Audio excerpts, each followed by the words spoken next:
I did buy something. But I think once you hear what I bought, you're gonna agree that it was necessary. March has been just such a shit show. I feel like this is an ad for libraries. Stay to the end of this video if you wanna hear some of the bullshit things I was tempted to buy and would have bought. Hello guys, welcome back. Cheers. Get your fancy drink and let's check in on our no buy for February and March. I'm a little bit late. First off, my name is Brittany and on a journey to break up with consumerism and do a no buy this year. Normally it's a little more aesthetic over here, but I'm also just a normal person who lives in the Midwest, who spends a lot of money and really just does not want to use shopping to try and solve her problems anymore. A little bit about me before I get into the results of February and March. I live in Central Illinois. It's one of the most affordable cities ever. And me and my partner, we both work. We don't have kids and we don't want kids, and we have 2 dogs. So we are what you would call a dinkwad, dual income, no kids with dogs. That's about it for my little journey and story. And today I'm gonna go through my February and March results. I forgot to do one, ran out of time to do one in February. My March has been an absolute shit show. Cheers to that. Here we go, let's jump into it. First, general no buy rules. I will always link my initial no buy video in the caption, but generally I'm not buying clothes, I'm not buying home decor, and I'm not doing any kind of shopping for myself. And this is all in an effort for me to try and stop solving my problems or create new habits through the process of purchasing. I am breaking up with consumerism, I'm breaking up with capitalism, and that's my plan. That's my plan. Okay, now that you guys have got the background, let's talk about this month. So the first question, did I successfully complete my no buy in February? Yes, but I do have a caveat, y'all. Big asterisk here. I did buy something. But I think once you hear what I bought, you're gonna agree that it was necessary. I bought drawers. No, not drawers, drawers. I had to buy some underwear. I don't know, all my underwear gave up on me at the same time, which is wild. Like, was it our detergent or something? But listen, I'm not trying to be out here on a struggle bus. As long as I can afford good drawers, I'm gonna buy them. So yes, but I'm still counting it. In March, I also didn't buy anything for myself, no home decor, no clothing or anything like that. I did try a new process called Nuuly, where you can rent a set of clothes because I had some interviews and stuff for my business. And so I wanted to invest in that way. I'm still like on the fence. I'm not bringing new shit into my house, but I'm still on the fence as if that's like a totally approved expense. But I haven't bought clothes for myself. So I'm giving myself a 4.5 out of 5 for each month. I do try to do bonus challenges. So in February, the bonus challenge was we weren't gonna eat out, and we almost did it. I'm not gonna lie. We broke down on Valentine's Day and we got a pizza. And am I giving myself a pass because it was a leap year and on any other year we would have had one less day? That is correct. Also, for me personally, I was traveling for a work conference the last 2 days of the month. We had to do dinner on our own. So I did get food out because I didn't live at the place where the conference was. But the good thing was I got reimbursed for all that. One thing we really realized about that was super helpful was like, just because you're not eating out doesn't mean you're actually saving money. There was quite a few occasions, and you guys might even see in the vlogs, because I do no buy vlogs. I feel like there's not enough content that isn't centered around buying or hauls or here's what I bought for my house or whatever. You'll see us talk about going out and picking up something special from the grocery store. So those are 2 different things. Going out and getting groceries and then ordering out and for convenience, they both cost money. So we are probably gonna try and do a fridge, freezer, pantry, eat down thing pretty soon here. In March, there was no bonus challenge because March has been just such a shit show. I think I maybe go into it in a vlog, but there's a familial health crisis going on that is completely turning my world upside down. it's giving me a different perspective, especially when it comes to the snow buy, which I will definitely share when I've had time to process it more with my therapist. But yeah, we didn't do a bonus challenge, so 5 out of 5 stars, and probably 4 out of 5 since we did eat out once in February. Also, here are just some things that I noticed in February and in March. So January's no buy was so easy. It was cold as shit. I wasn't going anywhere. It was so snowy. Like, the last thing I wanted to do was be out and about around people. Also, I hate, let me know if you're like this, I hate having my big ass coat and my big ass bag, my big ass gloves, my big ass boots, and my big ass hat and going into a store. I just feel like I have packed for a 3-week vacation, and now I'm expected to roll all that shit around Target or something. Like, I'm definitely not feeling it now. When it gets a little easy breezy, beautiful cover girl out here, that's when I gotta be careful. That's when I gotta start looking out for me, because I just find that I want to shop more the nicer the weather is. So that's something to keep in mind. But one of the other things I noticed is it's hard to find places to hang out where you don't have to spend money. Let me elaborate. I think it was in February we had President's Day, and I was like, oh, I'm gonna go to the library. I'm gonna make myself a coffee at home. I'm gonna have like a great time. I went to the library. They were closed because it was President's Day. Duh, I didn't think to look it up. So I was like, okay, well, I already have my coffee. I knew I needed to be like out and about, because I find that I'm a lot more productive if I'm around other people who are kind of working and vibing. And I was literally like, where do I go? Because I'm boycotting Starbucks indefinitely. So I'm like, well, I can't go sit in there. I also had my own coffee, so I didn't want to like go to a coffee shop and bring in my own coffee. And I wasn't eating out in February, so I didn't want to go and like go to a coffee shop, bring my coffee, but like buy a little snack, because that was also part of the challenge. I ended up going to Barnes and Noble, but this is one of my first tips. Have a list of places that are places you can go without feeling the pressure to spend money. I love a library. Obviously, if you know, over here, I'm pro library all day, every day. I love a park when it's nice out, not in February in the Midwest. And Barnes and Noble was actually like a good fit for me, because it's fine to go there. People go there and just like sit around and stuff. So those are the only 3 that I have been able to come up with, but if you have ideas, put them definitely below. For budgeting, the budgeting was so-so. I think I mentioned it before. I used to do this cash stuffing thing, but I used fake money. It worked really well for me for like a year. My life has just gotten crazier and crazier, and the time it takes is just more than I'm willing to invest right now. Like, I have other priorities, I have limited time. So I started going back to YNAB, and I'm really gonna give myself a 2 out of 5 on the budgeting. Generally, I'm saving a lot more money because I'm not spending, but I haven't been super intentional with my budget. So that is something I really want to focus on in April, is budgeting. So the budgeting didn't go great. One thing that did go great though is the debt payoff. The last 2 months I paid off $2,187 in debt. So my Apple Card is all paid off, but I have a couple of reoccurring payments on there, and was using it a little bit more just for the protection benefits, because there have been a lot of those scary card readers around, and credit cards typically have a better like fraud protection than your debit card. Or so I have been keeping that like, you know, maintained, obviously, which is really great.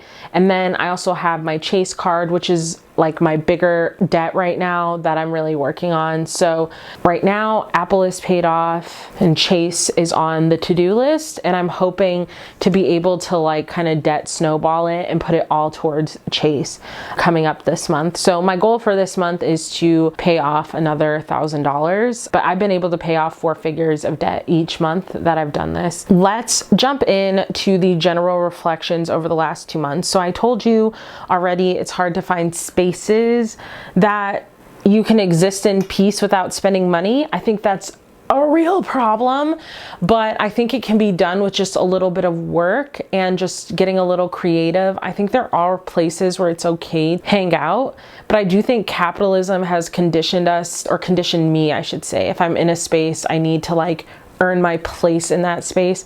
And I don't mean a place where like a restaurant where if you just sit there and don't spend money and it's like a local place, you're holding up, you know, a spot. That's not what I'm talking about. I just mean like there's not a lot of places you can just go and vibe and like not shop and hang out and soak in the vibe. So obviously I'm not doing the no eat out challenge anymore. So hitting up a Panera or a local coffee shop would be a high priority, but it's just good to have some of those other lists. Another reflection is ads create so many problems that we don't have. So I talked about this on my TikTok. You can follow me there.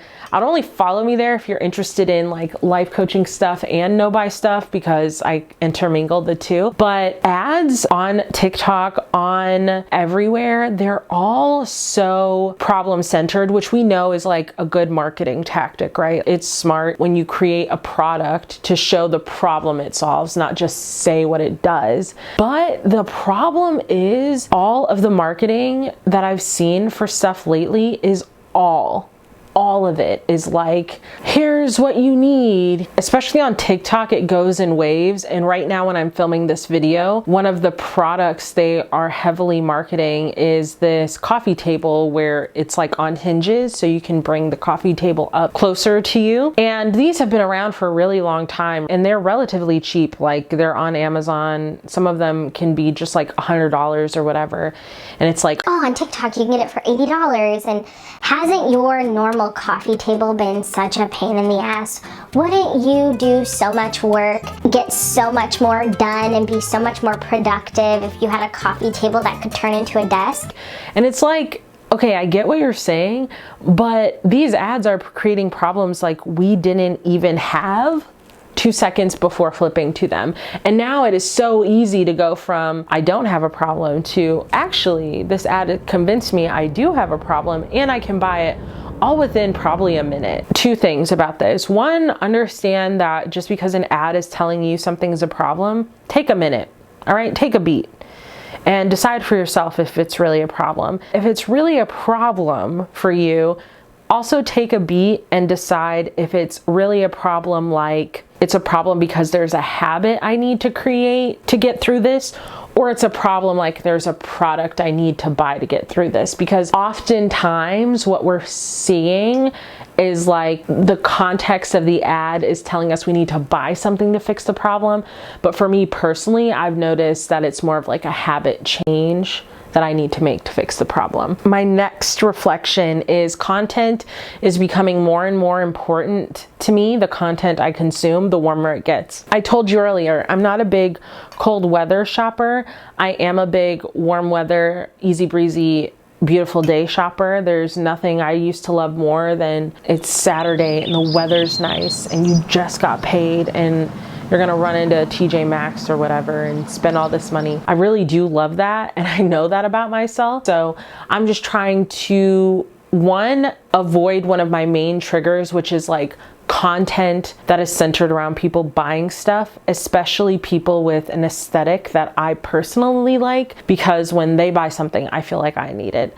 So it's not that I can't follow those people. It's just that if it's too shopping centered, too consumerism centered, I have to figure something else out. Also, I've been adding more people who shopping isn't really the main point of their channel. Maybe they do commentary on movies that I like or something like that. That is so much easier for me to manage. Okay, another reflection I had this month is there is one huge benefit of going on this no buy, and it's totally invaluable, and that is that the less I go out and buy stuff, the more time I'm claiming back into my life.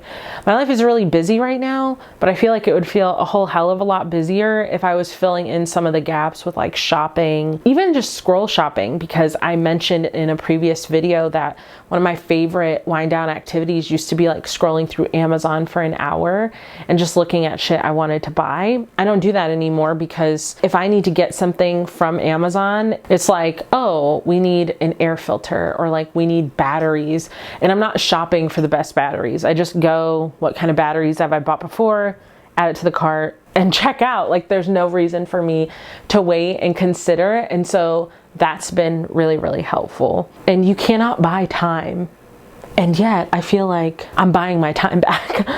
Another big reflection for me is that this no buy has required me to take a cold, hard look at the way I used to view relaxation, because there's something very sinister about capitalism, consumerism, and productivity culture. Like, they're all tied into one.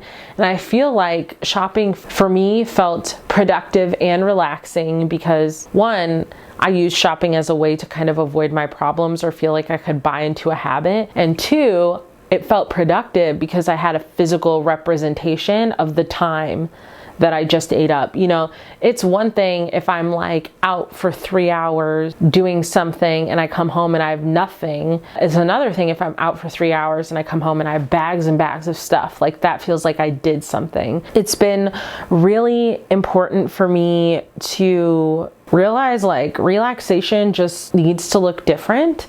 I'm doing a lot of puzzles. I'm doing a lot of activities that, yes, I previously bought for myself in previous years, but I never actually got around to doing them. Trying to finish this diamond art picture I've been working on for years at this point. So, like, relaxation looks a little different, and that's okay. The final reflection is the act of buying something isn't going to make you do the thing, which is so frustrating. But yeah, just because you buy a piece of exercise equipment or a workout outfit, that's not going to actually put you in the habit of working out. It may, like, one time, but the creation of the habit that you need to get into, it's probably going to take more than just buying one thing once. And just as annoying as it is, just like willpower, consistency, discipline, all those things I don't love. Okay, so now I'm going to go into my tips. If you're planning on doing a no buy, here are some tips I've learned in my second and third month. So one, go to the library. I promise you the library has so much more cool stuff. I feel like this is an ad for libraries. Listen, no one is sponsoring this channel yet, but if they were, it would be the library. But I wouldn't let them pay me because local libraries, they're God's gift to us.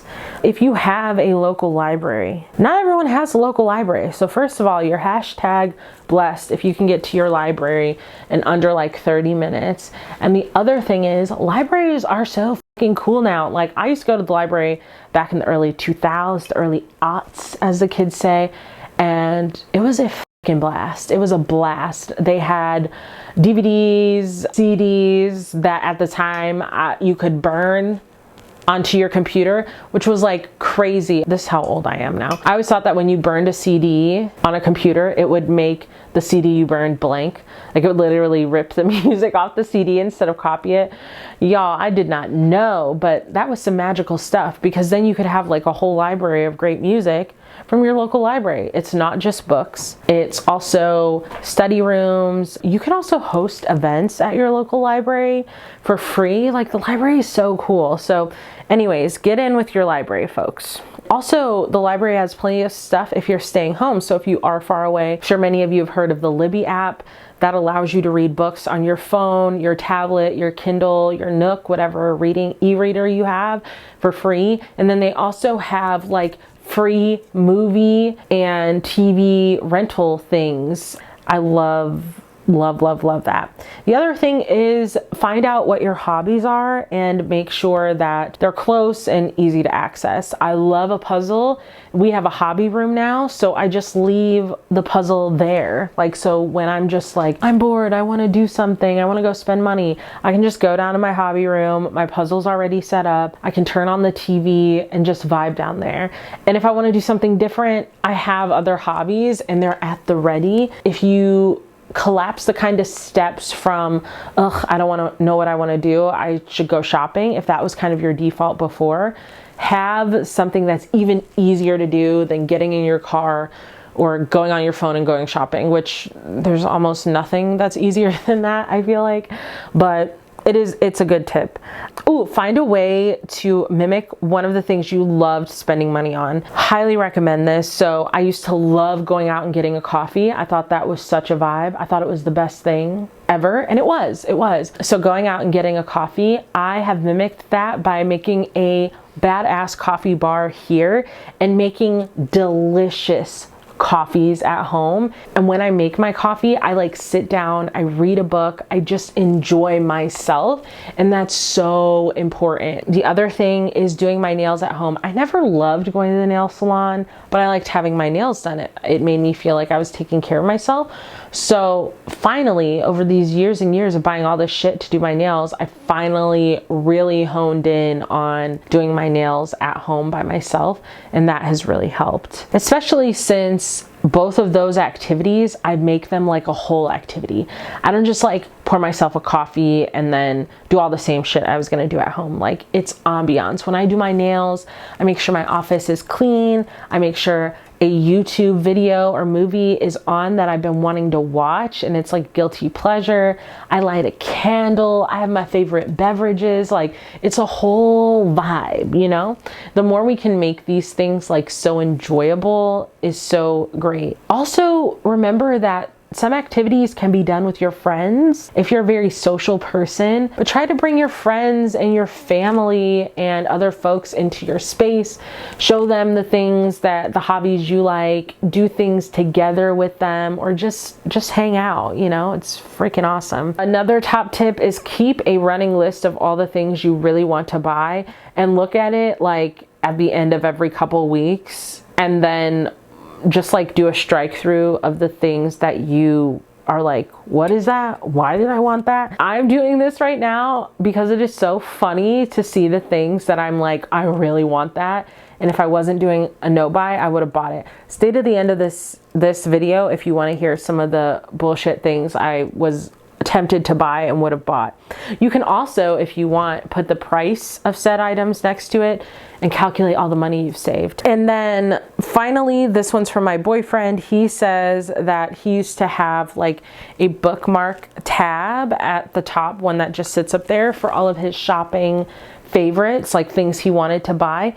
And now what he has done is he has hidden that bookmark in his other bookmarks into a shopping tab. So he's added like 2 steps. So it's not just looking at him like shopping right when he logs into his browser. Those are all my tips. This month went really well. Here's one thing that has been coming to mind for me lately. So right now I am moving my mom out of an apartment that she's lived in for a decade, and she loves her stuff to a point where it's like almost a problem. Lots of like multiples of certain things that don't even work, broken things. And me and my brothers are moving her out of that space. And we've had some people help, but most of the time it's been us. And it has been incredibly overwhelming.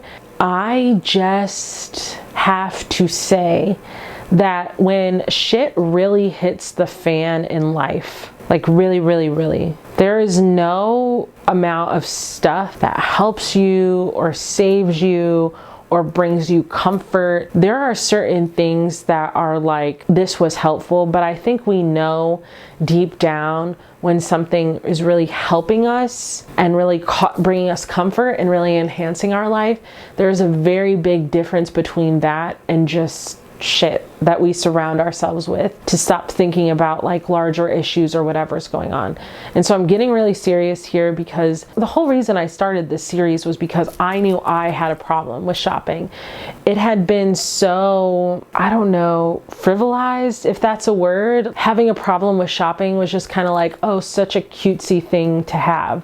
But at the end of the day, it's not. The price of everything is going up. It is so expensive to live. I do think that there is something about shopping that gives us that dopamine hit, and we are using it to cover up something that might really be going on and might really be a large issue, and I was using it to avoid my problems. So if that's something you see for yourself, it's not a frivolous issue, right? Because the longer we do that, the more of a habit it becomes, and the more we need. Like, I'm not sitting here saying I have a shopping addiction, because I don't, but I do think of it as just like anything else we do, you know, just like caffeine. When I was first getting into caffeine, you know, drink a cup of coffee, be up for hours. And now it's like I can drink so much coffee, your tolerance goes up.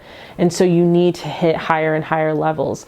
I don't want to just keep bringing shit into my house that I don't like and I don't want and just sits in corners. I want to have curated things that bring value to my life, that I love, that also allow me the freedom to enjoy my time. So I don't know, y'all, there's a lot swirling in my head because a lot of shit is going on right now. But thank you so much for watching. I would greatly appreciate it if you guys would subscribe and follow my journey, not only because I generally appreciate it, but two, because I feel like the more people that follow and comment, the more there's a possibility that this might hit someone right when they need it. And one thing I know about my life is if I can create some kind of additional income stream or something doing this no buy, wouldn't that be the icing on the cake? No, for real, come here. Wouldn't it be amazing if I could show people that through the act of not buying, you can generate income? Talk about sticking it to these companies, because you know they're acting like shit. Like every week something shitty is coming out about these companies. So I would love for more people to like share their very real struggles and get compensated for it, because a lot of times so many people online are getting compensated for selling other companies shit, and sometimes it's literally shit. It literally sucks. So I don't want that. I don't want to sell a dream. I don't want to sell, you know, a fantasy, an aesthetic. What I want is for people to come here, for people to find some benefit, and for people to feel like, damn, maybe I could do something like that. Even if it's only a week, even if it's only a day, do not discount a mini challenge. I promise you this. Thank you guys so much for watching. And if you want to hear about my no buy list, just hang in there. The list is called Things I Want to Buy on my no buy, and it is currently three pages long. I'm only going to read you the most egregious ones. Drink glitter. Okay. A drift car air freshener. It's just kind of like, bitch, you need to clean your car. Also, I have like 800 bottles of room sprays and Febrezes. I don't need it, but I put it on this list because I really wanted it. Teacups with saucers. Do I drink tea? No. A face mister. Oh yes, I saw this girl talking about if you had dry skin, you needed like this little electric face mister that you could just mist your face with gold washi tape, because I convinced myself that I needed to line my TV, the edge of my TV, with gold washi tape so it looked like a framed TV. A hideaway scrunchie for the gym. So it's like those big chunky scrunchies you can put like your keys and chapstick in. This one's only really hilarious to me because I have no hair. I know the intention is that you wear them on your wrist, but I think also the idea is that you wear it on your wrist because it looks like you could put it in your hair. So it's no big, it's like a secret. What am I putting up? What ponytail am I making? I want to get a pergola. There's no limit to the insanity of this list. It can be as small as this would cost me $10 to this is going to cost $3,000. But I think a pergola would be really cute on our little front porch outside of our French doors, because I think it would just make me want to sit outside. You might be thinking, Brittany, you must love it outside. That's why you want a little pergola. No. Last year, we didn't even put the outdoor furniture out. I didn't even put it out there. And I didn't miss it at all because I don't sit outside. You hear me? You feel me? Okay. Anyways, that's just a little bit. Keep a list. I promise you it works. All right. I'm out of here.